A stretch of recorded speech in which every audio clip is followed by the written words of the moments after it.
Well, the best thing that happens when you're a music supervisor is you get all your music free.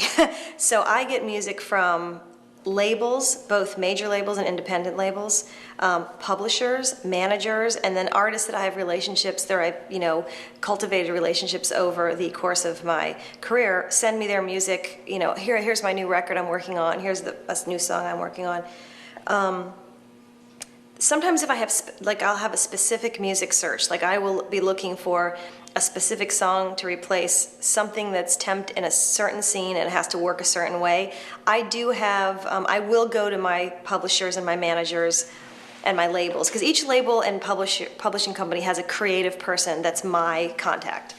So I go to them and maybe I'll do like a little email blast and I'll say, okay guys, I need to replace this song, and this is why, and this is the tempo it needs, and this is the lyric it needs. So there's so many different ways. I mean, I do get solicited by unsigned artists.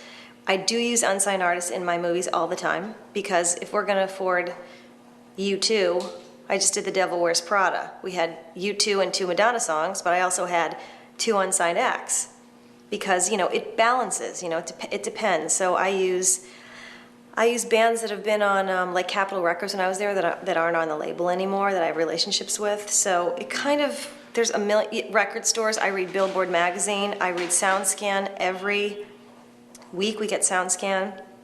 I use that for ideas. I love my Billboard, because it has all the charts, what's on the dance charts in different countries, if I'm doing like a dance record. So there's just like a million different ways. We tend to get typecast. I'm lucky because I haven't been independent too long that I'm not really typecast. The 4 movies I've done last year, they're all very different. I did a hip-hop movie with 53 songs.